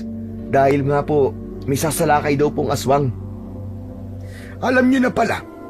Wala na pala akong dapat na ikwento sa inyo. O paano? Itutuloy ko lang ang ginagawa ko sa labas. Bahala na muna kayo rito. Mamaya na natin pag-usapan ang tungkol sa kung magkano ang ibabayad nyo sa akin. Sige po. Maraming salamat po ulit sa inyo, Mang Eman. Nang lumabas na si Mang Eman, ay nag-appear kami ni Jun. Napailing siya habang mahinang tumatawa. Grabe ka talaga, pare. Hindi ko akalain na kaya mo tong gawin para lang magkabalikan kay ni Danica. Sinabi ko naman sa'yo, Chong. Seryoso ko na makuha ulit si Danica sa kahit na anong paraan. Hindi ako susuko, Chong. Gagawin ko ang lahat. Sa totoo lang, na-realize ko talaga na hindi ko pala talaga siya kayang mawala sa buhay ko. Kaya nagsisisi na ako sa pagkakamaling nagawa ko sa kanya, Chong. Seryoso yun. Sana mag-work tong ginagawa mo. At sana, ano man na maging resulta nito ay tanggapin mo. Saka, mas okay nga kung bibigyan mo ng ultimatum ang sarili mo. Halimbawa, pagkatapos ng 1 linggo at ayaw ka pa rin balikan ni Danica, tumigil ka na. Hindi naman pwedeng magtagal tayo rito, di ba? Ipapaalala ko lang sa'yo, ha, na merong trabahong naghihintay sa atin sa Maynila. Bahala na, Chong. Basta ipapakita ko kay Danica na dapat niya akong bigyan ng second chance. Alam ko na sa ginawa ko na yon ay mas lalo lang magagalit si Danica sa akin. Pero wala na akong pakialam sa bagay na yon. Ang tanging nasa isip ko ng sandaling yon ay gawin ang lahat ng paraan para makita ni Danica na dapat niya akong balikan. Hindi ko kayang makita siya na kasama ng ibang lalaki. Labis na ang naging pagsisisi ko sa nagawa ko sa kanya at alam ko na sa pagkakataong yon ay kaya kong baguhin ang aking sarili para mas maging maayos ang aming relasyon. Sa araw din na yon ay nagpunta kami ni Jun sa bayan upang bumili ng mga bagay na kailangan namin.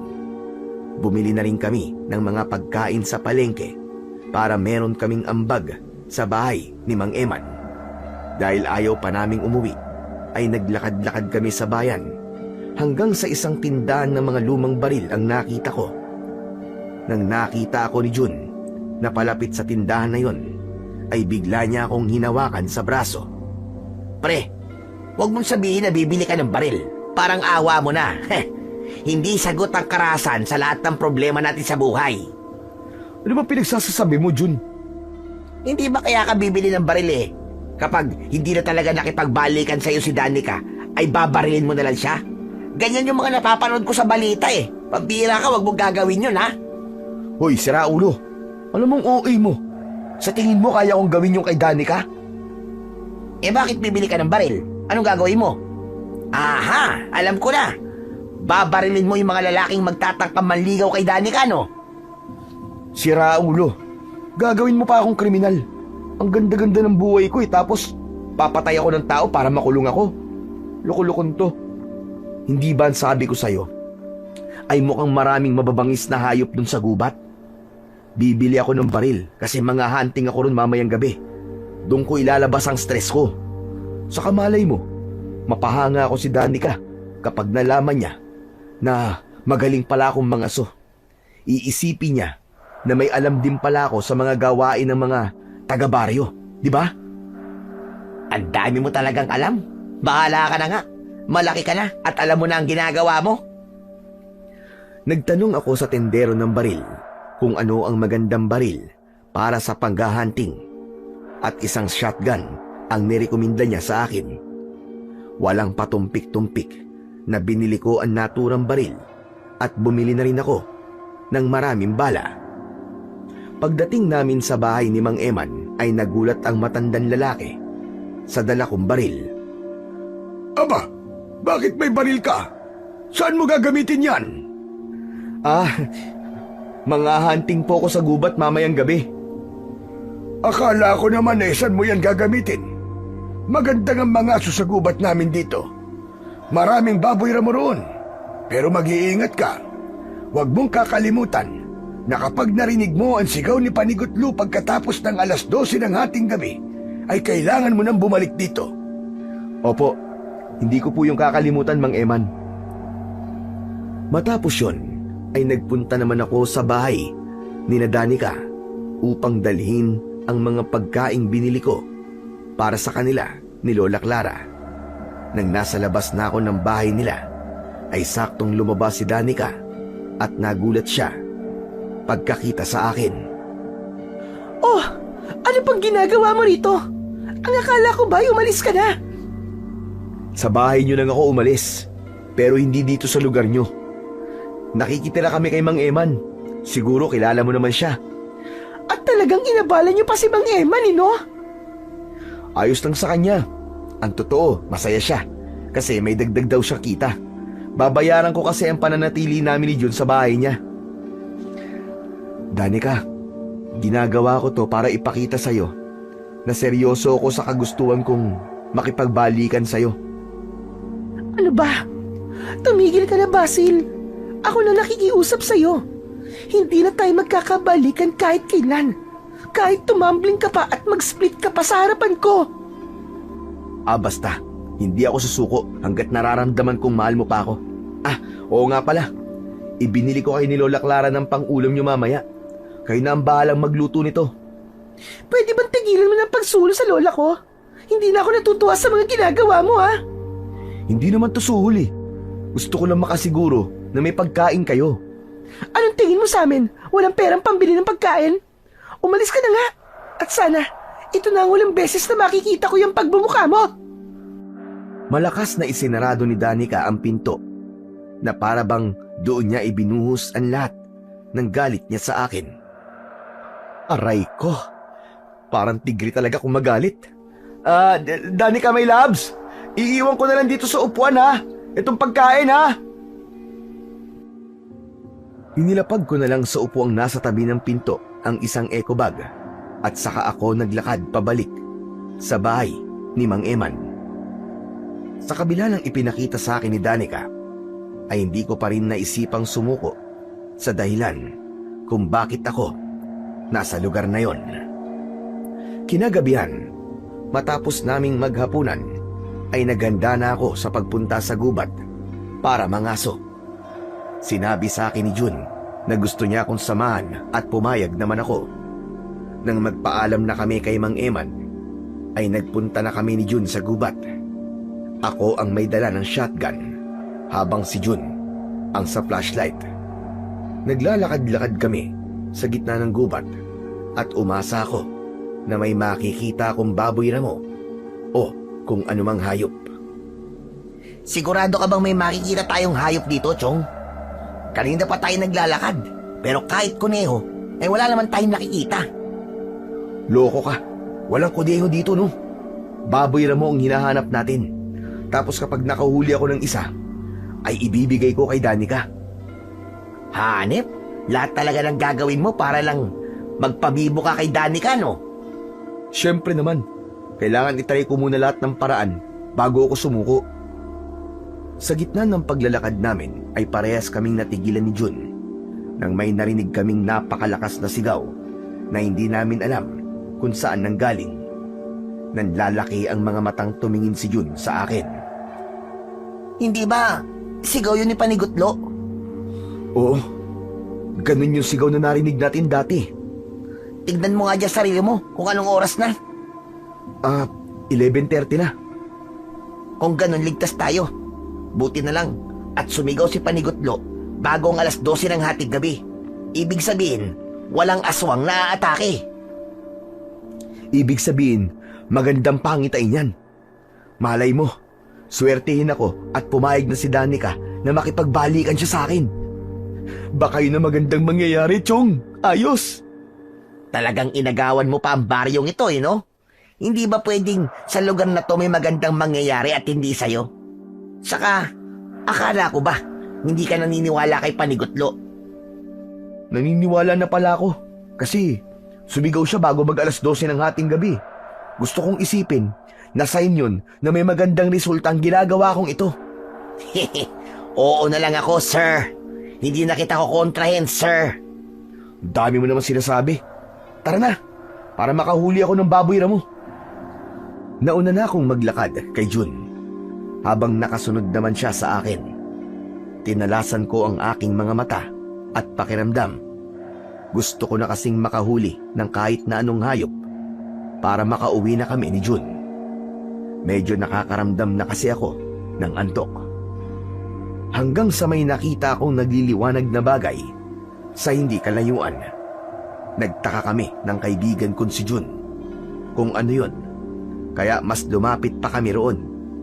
Nagtago kami sa likod ng isang makapal na halaman at nagimbal kami sa aming nakita.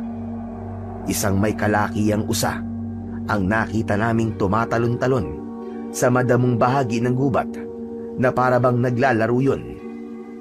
Ang mas nakakagimbal ay ang napakahaba at sanga-sanga niyang sungay na nagliliwanag. Para yung may sariling ilaw. Diyos ko po. Nakikita ko ba? Nakikita ko, pre? Anong klaseng hayop yan? Bulag ka ba? Eh di usa. Alam kong usa yan. Pero bakit umiilaw ang sungay niya? Hindi ko rin alam. Pero kailangan kong mahuli ang usa na yan. Sigurado ako, nahahanga si Danica sa akin kapag nahuli ko yan. Ano ka ba? Huwag mong huliin yan, pre. Baka engkanto yan. Hindi ba? Ganyan daw ang mga engkanto. Minsan, nag-aanyo silang kakaibang hayop. Pati ba naman sa engkanto naniniwala ka? Huwag kang maingay. Baka mamaya makawala pa yung usa na yan eh. Bahala ka sa buhay mo. Kapag ang usa na yan ay engkanto at pinarusahan ka niya, walang sisihan ha. Hindi ko na pinansin ang sinabi ni Jun. Inasinta ko ang kakaibang usa gamit ang aking shotgun. Nang kalabiting ko ang gatilyo nun, ay hindi ko tinamaan ang usa. Tila natakot ang usa, kaya bigla yung huminto sa pagtalon-talon at luminga sa paligid. Sinamantala ko ang pagkakataong hindi gumagalaw ang usa at agad kong nilagyan ng bala ang shotgun. Sa pangalawang putok, sa pulang usa sa tagiliran nito. Tatakbo pa sana yon, pero binaril ko kagad siya at sa pagkakataong yon ay sa ulo na yon tinamaan. Bumagsak ang usa sa lupa at unti-unting nawala ang liwanag ng kanyang mga sungay. Masaya akong tumayo at napasuntok pa sa hangin. Yes! Ang galing ko, Jun! Nakita mo ba yun? Napatay ko yung usa. Basil, hindi maganda ang pakiramdam ko sa ginawa mo. Parang may kakaiba talaga sa usang yun, Chong. Alam mo, masyado ka lang paranoid eh. Ilang araw pa lang tayo sa baryong to pero parang nahawaan ka na ng mga taga rito sa paniniwala nila sa kababalaghan. Teka, sandali. Lalapitan ko lang yung usa. Sigurado ako na sa laki ng usang to ay matutuwa sina Danica at Lola Clara sa akin. Excited akong naglakad papunta sa walang buhay na katawan ng usa. Pero bago ako makalapit doon ng tuluyan, ay may naramdaman akong malamig na hangin na bumalot sa aking katawan. Tumaas ang balahibo sa aking mga braso at sa batok ko. Luminga ako sa paligid dahil may naramdaman akong tila mga matang nakatingin sa akin. Nagulat ako nang may kumaluskos sa aking kaliwa. Itinutok ko ron ang aking baril, pero agad ko yung ibinaba nang makita ko si Mang Eman na palapit sa akin. Maging si Jun ay lumapit na rin sa akin at tumayo siya sa tabi ko. Oh, Mang Eman, ano pong ginagawa niyo rito? Sinundan ko kayo dahil nag-aalala ako sa inyo. Hindi niyo alam ang pasikot-sikot sa gubat na ito at baka maligaw kayo. May narinig akong putok ng baril. May nahuli na ba kayong hayop? Ah, meron po. Sigurado pong matutuwa po kayo sa nahuli kong usa. Usa? Sigurado ka bang usa ang nahuli mo? Sa pagkakaalam ko, ay walang usa sa gubat namin dito. Kita niyo na? Kayo po nakatira rito pero hindi niyo po alam na merong usa dito. Sumama po kayo sa akin. Ipapakita ko po sa inyo. Kinuha ko kay Jun ang flashlight at naglakad ako papunta sa malaking usa. Itinutok ko sa patay na usa ang ilaw at doon ko nalaman na maging ang kulay nun ay kakaiba dahil kulay puti ang usang yun. Yan po yung usang sinasabi ko po sa inyo. Hindi po ba laki niya? Ang totoo po niyan eh, ibibigay ko dapat yung kina Danica at Lola Clara para umanga sa akin si Danica.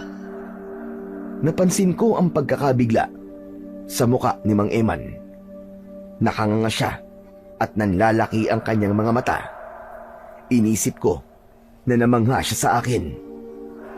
Ang usa na yan. Umiilaw ba ang mga sungay niyan nang nakita nyo? Opo. Ang sabi nga po ni Jun baka engkanto yan Pero sa tingin ko po, may mga alitap-tap lang sa sungay niya kaya umiilaw yun. Paano niyo po nalaman? Hindi. Hindi ito totoo. Hindi mo dapat pinatay ang usa na yan, Basil! Ha? Bakit po? Endangered species po ba yan? Ang ibig ko sabihin kakaunti na lang po ba ang lahi ng ganyang uri ng usa? Naku, pasensya na po hindi ko naman po alam. Hindi kakaunti. Kundi nag-iisa lang yan. Hindi mo ba alam na si Panigutlo ang usang pinatay mo? Si Panigutlo ay isang puting usa na may napakalaking sangasangang sungay na nagliliwanag. Hindi mo ba alam ang magiging kapalit ng ginawa mo, Basil? Pinatay mo ang paboritong alagang hayop ng Diyos na si Gamhanan! Teka, sandali lang po. Hindi naman po totoo si Panigutlo at Gamhanan, di ba? Alamat lang po yun dito sa lugar nyo Alamat? Paano mo nasabing isang alamat ang isang hayop na nagbibigay sa amin ng babala kung may maganda o masamang mangyayari? Pakiramdam ko ay umurong ang dila ko sa sinabing yun ni Mang Eman. Doon ko napagtanto na maaaring ang totoo si Panigutlo at yun ang magpapaliwanag kung bakit umiilaw ang sungay ng usang pinatay ko. Sinabi ko naman sa'yo, pre. Huwag mong patayin yung usa Unang kita ko pa lang dun, parang may iba na akong pakiramdam. Pero Mang Eman, hindi po namin alam kung anong itsura po ni Panigutlo kaya hindi po yung sinasadya ni Basil. Kung alam lang po sana namin hindi po yung papatayin ng kaibigan ko Sinadya man niya o hindi, ay hindi na mababago ang katotohanan na wala na si Panigutlo. Wala na ang hayop na nagbibigay sa amin ng babala kung may aswang naaatake. Hindi mo alam kung anong dilubyo ang mangyayari sa aming baryo dahil sa ginawa mo, Basil. Naku, pasensya na po, Mang Eman. Hindi ko po talaga alam na si Panigutlo po ang usa na yan. Wala nang magagawa ang paghingi mo ng tawad. Hindi niya na maibabalik ang buhay ni Panigutlo. Ang ikinakatakot ko ay kapag nalaman ng ibang tao rito na pinatay niyo siya, sigurado ako na magagalit sila sa inyo. At baka kung ano pang gawin nila sa inyo. Kaya walang maaaring makaalam ng ginawa mo, Basil. Ano pong gagawin natin ngayon? Bibigyan natin ng maayos na libing si Panigutlo. Kailangan nating ibaon sa lupa ang kanyang katawan upang walang makakita sa kanya. Dito lang kayo. Hintayin niyo ako at kukuha lang ako ng pala sa aking kubo. Aalis na sana si Mang Eman nang biglang nagliwanag ang katawan ni Panigutlo. Mistulang binalot yon ng napakaraming alitaptap at sa isang kisap mata ay naglaho ang mahiwagang usa. Bilang lumaki sa syudad, para sa akin, ang mga ganong pangyayari ay napakahirap paniwalaan. Ngunit hindi ko na maaaring sabihin na hindi totoo si Panigutlo dahil nasaksiyan mismo ng aking mga mata kung paano siya naglaho sa aming harapan. Sa tingin ko, ay kinuha na ni Gamhanan ang paborito niyang alaga. Magpasalamat kayo dahil hindi na natin kailangan magpakahirap para ilibing si Panigutlo. Gamhanan! Kung naririnig mo ako, patawarin mo ang binatang pumaslang sa iyong paboritong alaga sapagkat hindi niya alam ang kanyang ginagawa. Matapos yung sabihin ni Mang Eman, ay gumuhit sa kalangitan ang napakalaking kidlat na sinundan ng malalakas na pagkulog. Muli akong nakaramdam ng matinding kilabot. Nang sandaling yun, ay labis ang aking pagsisisi sa aking ginawa. Ngunit gaya ng sinabi ni Mang Eman, wala nang magagawa ang aking pagsisisi dahil nangyari na ang hindi dapat mangyari. Tulala kaming tatlo nang bumalik kami sa bahay ni Mang Eman. Magkakaharap kaming naupo sa sahig habang may gasera sa aming gitna. Ramdam ko ang lungkot at takot ni Mang Eman ng sandaling yon. Mang Eman, alam ko po na wala na pong magbabago kahit tumingi pa po ako ng tawad. Pero patawad po talaga. Kung alam ko lang po na si Panigutlo po ang usa na yon, ay hindi ko naman po siya papatayin eh. Masyado po ako nagpadala sa kagustuhan ko magpasikat kay Danica. Kaya nang nakakita po ako ng kakaibang hayop, ay naisip ko po kagad na patayin yun. Kung sa una pa lang sana ay naniwala na kayong totoo si Panigutlo, ay hindi ito mangyayari. Isa pa, hindi ka sa akin dapat tumingi ng tawad, kundi kay Gamhanan, dahil pinatay mo ang paborito niyang alaga. Ipagdasal mo na lang na huwag kang parusahan ni Gamhanan dahil sa iyong ginawa. Ngayong patay na po si Panigutlo, ano na pong mangyayari sa baryo nyo? Wala na magbibigay sa amin ng babala kung aatake ang aswang. Hindi na rin namin malalaman kung may magandang mangyayari sa aming baryo. Napakalaking tulong ni Panigutlo sa amin. Nang dahil sa sigaw niya, ay nalalaman namin kung ligtas ba kami o hindi. Nakakapaghanda kagad kami dahil sa pagbibigay niya ng babala. Abot langit ang konsensyang naramdaman ko ng mga oras na yon dahil sa aking pagkakamaling ginawa. Hiyang-hiya talaga ako kay Mang Eman at sigurado ko na kapag nalaman din yun ni Danica ang aking ginawa, ay mas lalo siyang magagalit sa akin at madadagdagan na naman ang dahilan kung bakit hindi niya ako kailangang balikan. Nang sumunod na araw, ay napansin ko ang kasiyahan ng mga tao sa baryo. Narinig ko na naging maganda ang ani ng mga yon at nagpasalamat sila sa sigaw ni Panigutlo nung nakaraang gabi bago sumapit ang 12:00 ng hating gabi. Nalungkot ako dahil walang kaalam-alam ang mga tao na yun na pala ang huling beses na maririnig nila ang sigaw ni Panigutlo. Ganun pa man, nanatiling tikom ang bibig namin ni Jun at Mang Eman upang hindi magalit ang mga tao sa akin. Nagpasalamat na lang ako at kahit kakakilala pa lang namin kay Mang Eman, ay pinrotektahan niya pa rin ako. Nagpatuloy pa rin ako sa pagsuyo kay Danica sa mga lumipas na araw. Halos lahat na yata ng klase ng panunuyo ay ginawa ko na, gaya ng pag-iigib ng tubig, pagbibigay ng kung ano-anong regalo, at maging ang pangarana. Pero lahat ng yon ay hindi naging epektibo. Hindi ko man lang nakitaan si Danica ng kahit na konting pagbabago sa pakikitungo niya sa akin. Kaya naman isang gabi, bumili ako ng alak sa bayan at inaya kong mag-inom si Jun. Dahil walang espasyo sa loob ng kubo ni Mang Eman, ay sa labas kami pumwesto ng gabing yon para magpakalasing. Grabe si Danica. Parang bato ng puso niya ngayon. Samantalang nung kami pa, sobrang sweet niya sa akin. Ang laki na ng pinagbago niya, Chong. Ganun talaga kapag nasaktan. Sabi nga, binabago ng heartbreak ang isang tao. Saka, ano bang gusto mong gawin ni Danica? Matuwa siya at yakapin ka niya matapos mo siyang lokohin? Aba, nagpapatawa ka naman yata, pre. Sa bagay, may point rin naman yung sinabi mo. Pero kahit na, hindi man lang ba niya iniisip yung pinagsamahan namin dalawa? Parang hindi siya nangihinayang sa memories at mga plano namin sa buhay ah. Bago mo sabihin yan, tanungin mo muna ang sarili mo kung ikaw ba nang hinayang nang lokohin mo siya. Aba, Chong, nung nakikipag-chat ka sa iba't ibang babae, alam kong alam mo na malaki ang chance na mahuhuli ka, pero pinagpatuloy mo pa rin. Alam mo yung pagtrato ni Danica sa'yo? Normal yun sa isang taong nasaktan na sobra. Saka, hindi ba galing si Danica sa isang relasyon na niloko siya? Tapos ginawa mo sa kanya yung ginawa ng ex niya.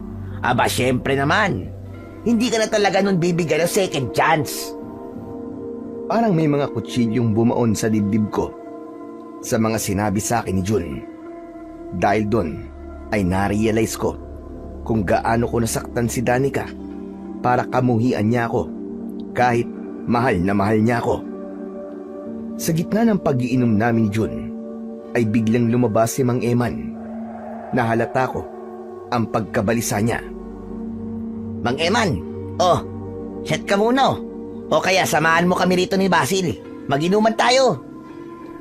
Tumigil na kayo sa pag-iinom. Halina kayo. Pumasok na kayo dito, bilisan nyo. Teka, bakit naman po? Di pa nga namin nauubos tong sambote. Ang KJ niyo naman po, Mang Eman. Hindi nyo ba naririnig yung sigawan ng mga tao? Ibig sabihin, ay sumasalakay ang aswang. Bilisan nyo. Pumasok na kayo. Dahil sa sinabing yun ni Mang Eman, ay nagmamadali naming niligpit ni Jun ang aming pinag-iinuman. Pumasok na kami sa kubo at agad na isinarado ni Mang Eman ang pinto.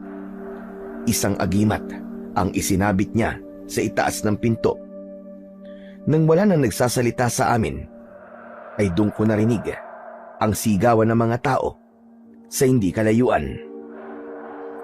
Hanggat nakasabit sa pinto ang agimat na yan, ay hindi tayo mapapasok dito ng aswang. Pero Mang Eman, bakit ang iba pong mga tao? Paano po sila? Wala na tayong magagawa pa doon, Basil. Kailangan nating unahin ang ating mga sarili. Sigurado ko na inakala ng mga tao na hindi sasalakay ang aswang dahil hindi nila narinig ang sigaw ni Panigutlo. Iniisip nila na ligtas, kaya kahit sa oras na ito ay nasa labas pa sila. Bigla akong natahimik sa sinabing yun ni Mang Eman. Doon ko mas lalong nakita kung gaano kalaki ang problemang ibinigay ko sa baryong yun. Nang dahil sa pagpatay ko kay Panigutlo, ay wala nang nagbibigay ng babala sa mga tao kung sasalakay ang aswang o hindi. Hanggang sa naisip ko sina Danica at Lola Clara. Kailangan kong puntahan sina Danica. Baka kung ano na nangyayari sa kanila. Pare. Huwag mo nang gawin yan. Hindi mo ba narinig ang sinabi ni Mang Eman? May aswang sa labas. Pero Chong, si Danica. Gaya na sinabi ko, Basil, ang sarili muna natin ang isipin natin ngayon. Ipagdasal na lang natin na walang buhay na mawawala sa pagsalakay ng aswang na yon. Hindi ko na ipinilit pa ang gusto ko dahil na-realize ko na malaki nga ang posibilidad na mapahamak ako kapag lumabas ako. Wala na akong nagawa kundi ang ipagdasal ang kaligtasan ni Danica at Lola Clara at maging ng mga tao sa baryong yon. Hindi ko na alam kung anong oras natapos ang sigawan ng mga tao sa labas dahil nakatulog na ako. Kinabukasan ng umaga, ang unang pumasok sa isip ko ay ang puntahan sina Danica upang masiguro ko na ligtas sila. Paglabas ko ng bahay ni Mang Eman ay sinundan ako ni Jun at nang sabihin ko kung saan ako pupunta ay sinabi niyang gusto niyang sumama.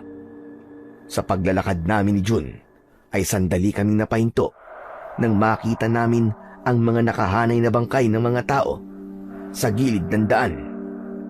Marami ang umiiyak kaya mas lalo kong inusig ng aking konsensya. Tignan mo ang naging resulta ng ginawa ko, pare. Hindi ko naman alam na magkakaganito eh. Kung hindi ko siguro pinatay si Panigutlo, ay nabigyan sana ng babala ang mga tao. Nakapaghanda sana sila. Wala sigurong namatay. Pare, huwag mo na sisihin ang sarili mo. Wala na, nangyari na eh. Wala na tayong magagawa para buhayin pa si Panigutlo at ang mga taong yan. Pero sana ay may natutunan ka sa nangyari. Tara na, punta na natin sila Danica at Lola Clara. Nagpatuloy kami sa paglalakad. Pagdating namin sa bahay ni Danica, ay si Lola Clara ang unang humarap sa amin. Lola, kumusta po kayo ni Danica? Hindi po ba kayo pinasok ng aswang dito kagabi? Sa awa naman ng Diyos ay hindi naman. Ligtas naman kami ng apo ko. Mabuti naman po kung ganun. Nang malaman ko po kasi na may aswang po na umaatake kagabi, kayo po agad ang naisip ko. Huwag ka mag-alala. Matibay ang bahay namin. At hindi ito basta-basta mapapasok ng aswang. Pero nakakaawa ang mga naging biktima ng aswang kagabi. Sa tagal kong naninirahan sa lugar na ito, ay ngayon lang nagkaroon ng ganitong karaming pinatay ang aswang na yon. Sa loob lamang ng isang gabi. Ikinalulungkot po namin na nangyari, Lola Clara. Ang ipinagtataka ko lang ay kung bakit hindi nagbigay ng babala si Panigutlo. Hindi natin narinig at sigaw niya. Ano kaya ang nangyari sa kanya? Makahulugang nagkatinginan kami ni Jun.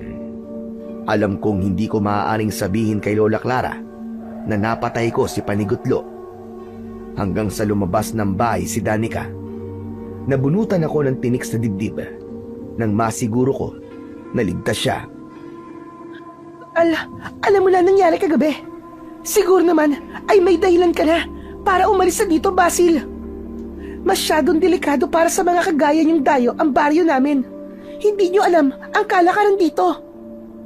Mas lalo nga ako nagkaroon ng dahilan para manatili dito. Gusto ko masiguro na ligtas kayo ni Lola Clara.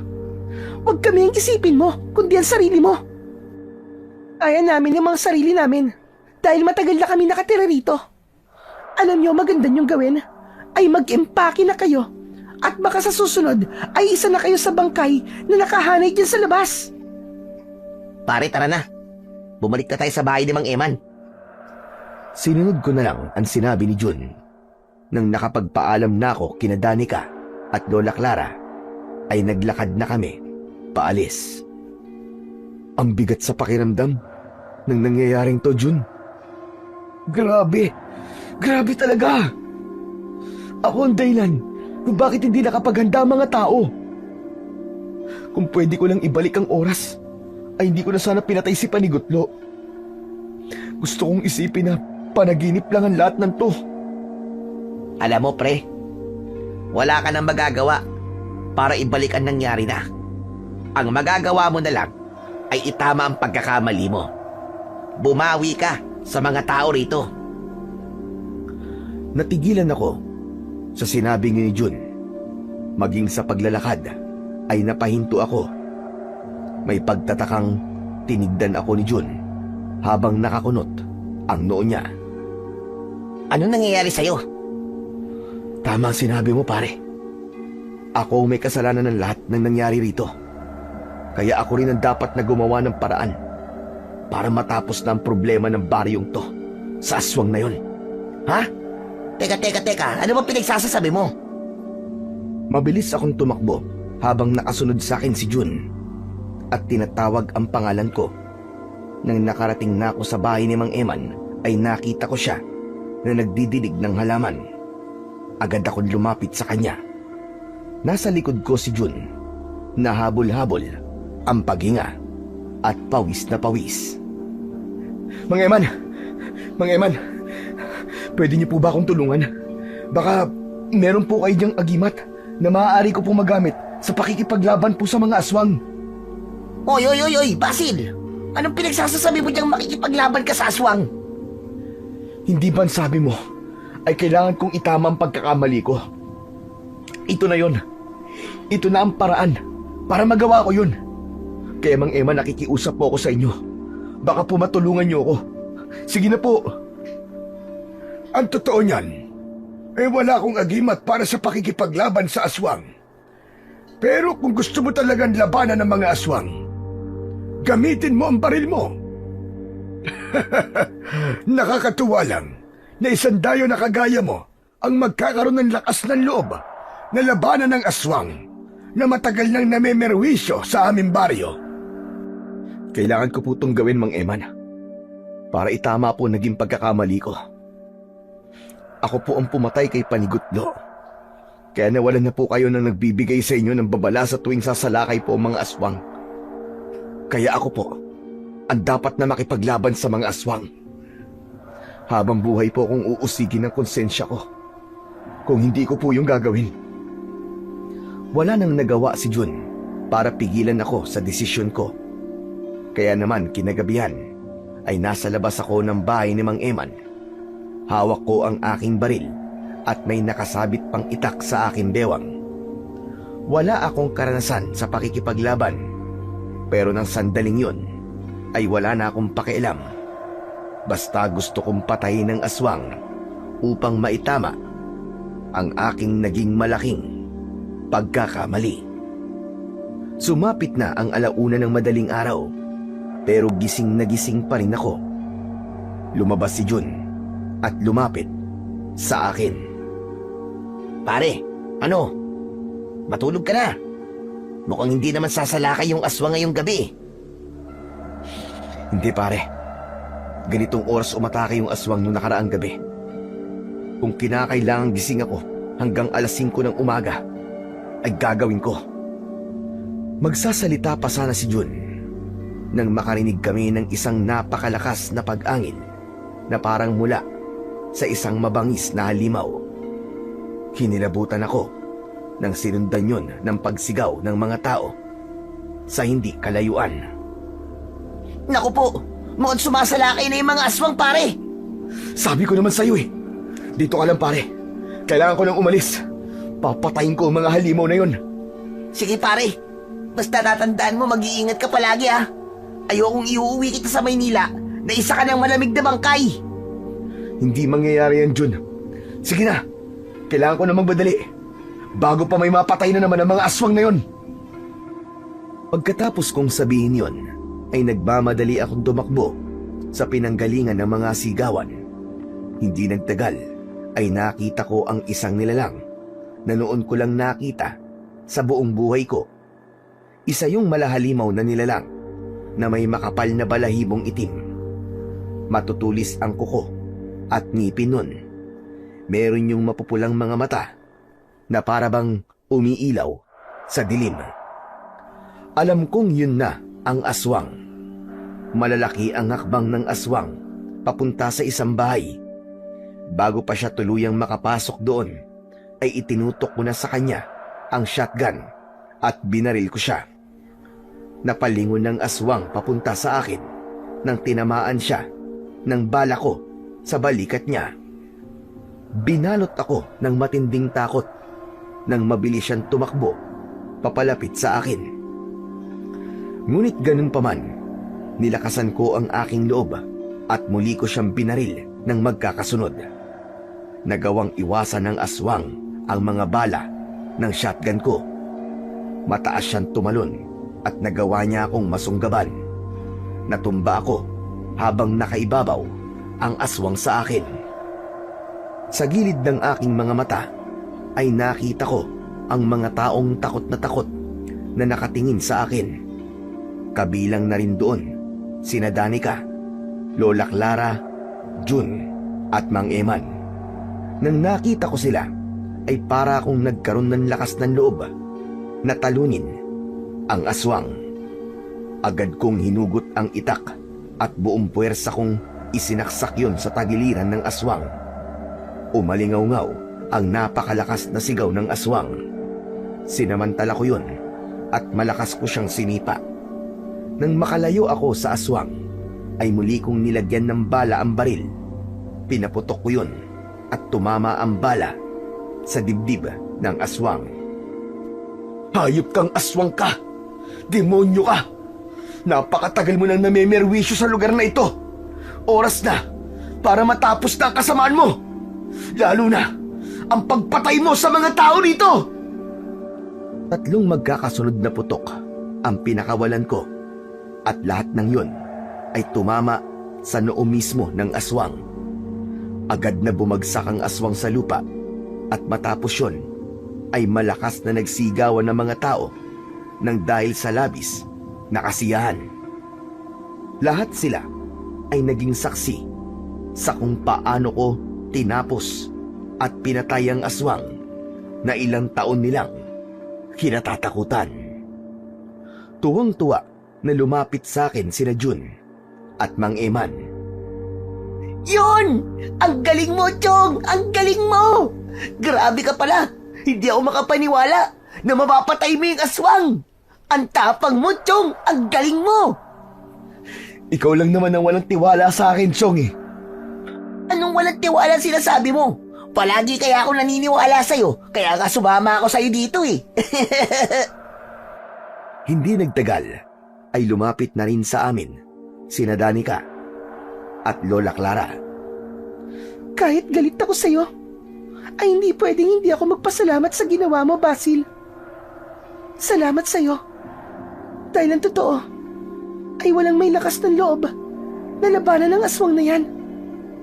Ikaw ang kauna-unahang sumubok na patayin ng aswang at maging ako ay hindi makapaniwala na ikaw ang makakapatay sa kanya. Danica, inisip ko kasi na kailangan ng matapos ang pamimerwisyo ng aswang na yan dito sa lugar nyo. Yan din ang naisip kong paraan para makabawi ako sa pananakit ko sa damdamin mo. Basil, hindi porke binagawa kang kabayanihan dito sa amin ay makikipagbalikan na ako sa'yo. Pasensya na talaga. Pero hindi ko na kayang makipagrelasyon sa isang lalaking sinira ang tiwala ko sa kanya. Huwag kang mag-alala, Danica. Naiintindihan ko ng lahat. Tama ka naman eh. Hindi na tayo pwedeng magkabalikan. Dahil kung magiging tayo ulit, paniguradong magiging toxic ng relasyon natin. Kasi palagi mo na akong pagdududahan eh. Oo, masakit. Pero kailangan kong tanggapin na hanggang dito na lang talaga tayo. Maraming salamat sa lahat, Danica. Hindi kita makakalimutan. Maraming salamat din sa lahat, Basil. Sa huling pagkakataon, ay nagyakap kami ni Danica. Sinulit ko na ang yakap na yon dahil maaaring yun na ang huling beses na mayayakap ko siya. Matapos yun, ay naglakad na kami ni Jun kasama si Mang Eman. Sandali. Oo nga pala, Basil. Meron akong aaminin sa iyo. Ang totoo niyan, ay nanaginip ako noon. Kinausap ako ng Diyos na si Gamhanan.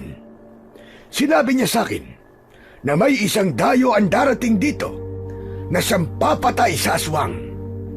Nang nakita kita, ay alam kong ikaw ang tinutukoy niya. Pero ani Gamhanan, bago mamatay ang aswang, ay kailangan patayin ng dayo na yon, si Panigutlo, upang mapilitang labanan ng dayo ang aswang. At nangyari nga ang lahat ng sinabi niya. Maraming salamat sa iyo, Basil, sa pagkakaligtas mo sa baryong ito. Teka. Kung ganun, lahat po ng mga nangyari ay nangyari po para mapunta ako sa lugar na to. Pero si Panigutlo, nalulungkot pa rin po ako sa pagkamatay niya. Huwag kang mag-alala, Basil. Dahil buhay si Panigutlo, hindi siya kayang patayin ng baril lang. Sandali lang siyang nagpahinga upang mabuhay ang tapang sa loob mo para labanan at buksain ang aswang na pilit na namemerwisyo sa baryong ito. Isa rin yan sa sinabi sa akin ni Gamhanan. Nang dahil sa sinabing yun ni Mang Eman, ay para akong nabunutan ng malaking tinik sa dibdib. Nanatili pa kami ni Jun sa baring yon ng isa pang gabi. At isang gabi, bago sumapit ang 12:00, ay muli naming narinig ang sigaw ni Panigutlo. Napangiti ako dahil senyalis yun na may magandang mangyayari sa lugar na yon. At buhay pa rin ang paboritong alaga ng Diyos na si Gamhanan. Matapos ang lahat, ay nagdesisyon na kami ni Jun na bumalik na sa Maynila.